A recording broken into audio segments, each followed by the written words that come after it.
চিংড়ি মাছ অল্প করে নিছি, লবণ হলুদ মরিচ দিছি। এখন তেলে দিব, পাতাকপি ভাজি করব চিংড়ি মাছ দিয়ে। আর এদিকে ভাত হইতেছে, কড়াই গরম হয়ে গেছে, তেল দিয়ে দিই। বিসমিল্লাহ।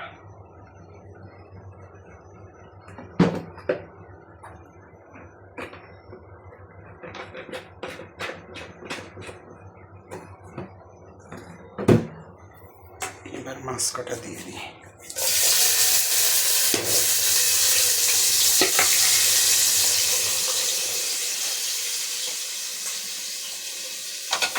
রসুন পেঁয়াজ কেটে নিয়েছি, আলুও দিব পাতাকপির ভিতরে, টমেটো পরে দিব।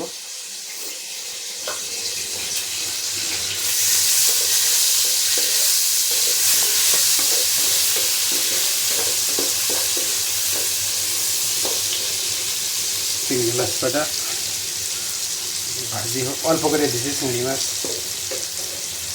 শুধু স্বাদ আসার জন্য। একা মানুষ বেশি খাওয়া যাবে না চিংড়ি মাছ।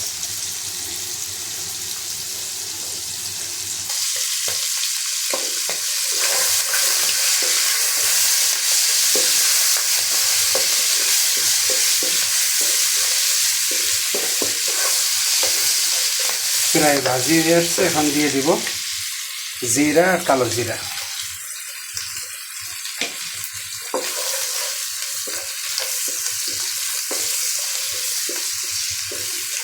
তারপরে দিব রসুন পেঁয়াজ কাঁচামরিচ, তারপরে দিব পাতাকপি।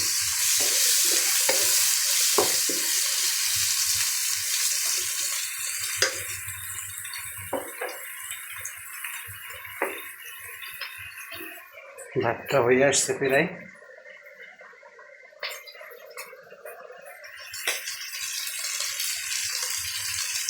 এখন রসুন পেঁয়াজগুলো দিয়ে দিই।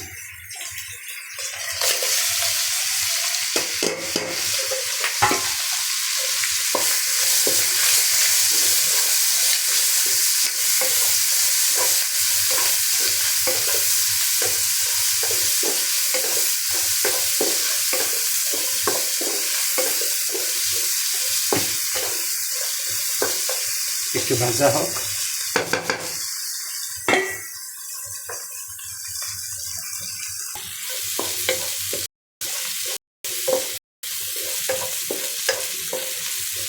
হয়ে গেছে প্রায়। এখন পাতাকপি দিয়ে দেব ডাইরেক্ট।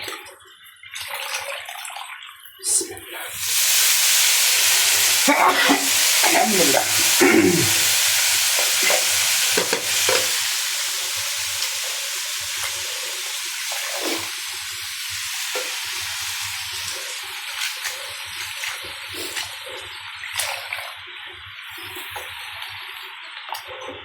এর ভিতরে গাজরও দিছি, ছোট ছোট স্মল সাইজের গাজর, এটা ফ্রোজেন কিনতে পাওয়া যায় প্যাকেট। আর পাতাকপি তো ফ্রেশই কিনছি। এর ভিতরে আলু টমেটোও দিব।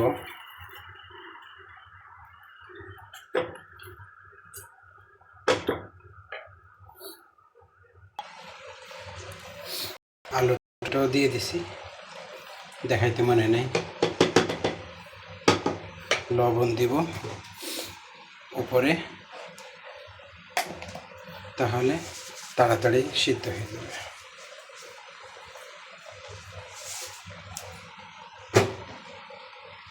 হলুদ দিয়ে দিই। নামানোর আগে জিরা পাউডার দিব। ব্যাস,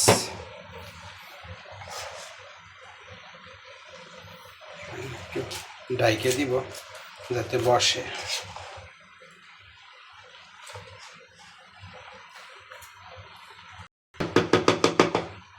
ডাইকে দিব, বসে যাবে। হয়ে গেছে প্রায়।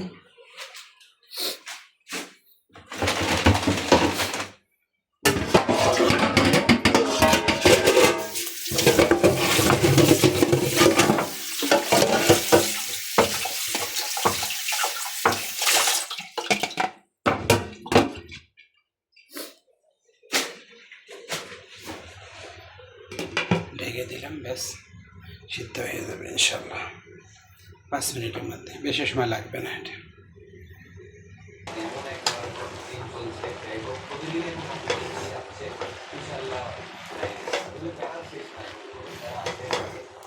সুন্দর বসে গেছে, এখনো হয় নাই, আরও সময় লাগবে।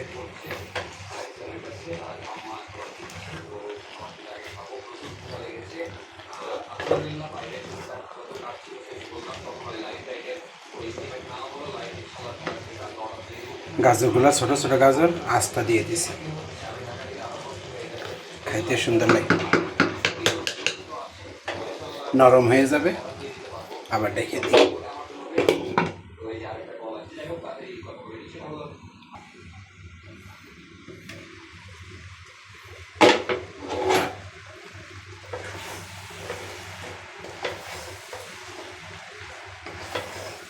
ভাজি আমার হয়ে গেছে।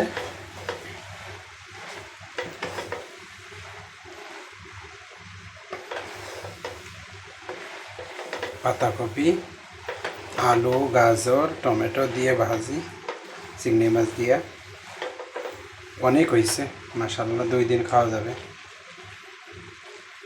একা মানুষ, এর সাথে ডিম খাওয়া যাবে না, ডিম আছে ফ্রিজে।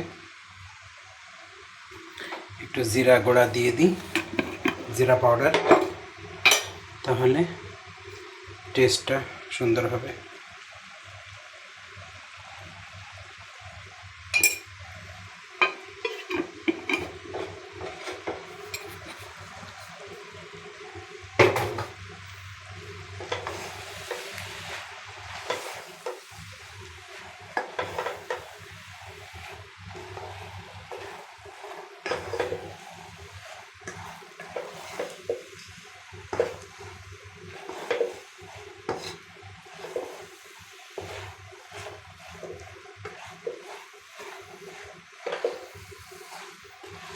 মাশাআল্লাহ, জিরা পাউডার দেওয়ার পরে সুন্দর একটা সেন্ট বাড়াইছে। যাক মাশাআল্লাহ, আমার ভাজি রেডি। এই ভাজি যখন ঠান্ডা হবে তখন মজা লাগবে, গরম গরম মজা লাগে না। পাতাকপি আমাদের গ্রাম্য বলে ঘন্ট, পাতাকপি, আলু, টমেটো, গাজর দিয়া। ব্যাস এদিকে ভাতও রেডি, আমার রান্না ডান। বন্ধ করে দিই,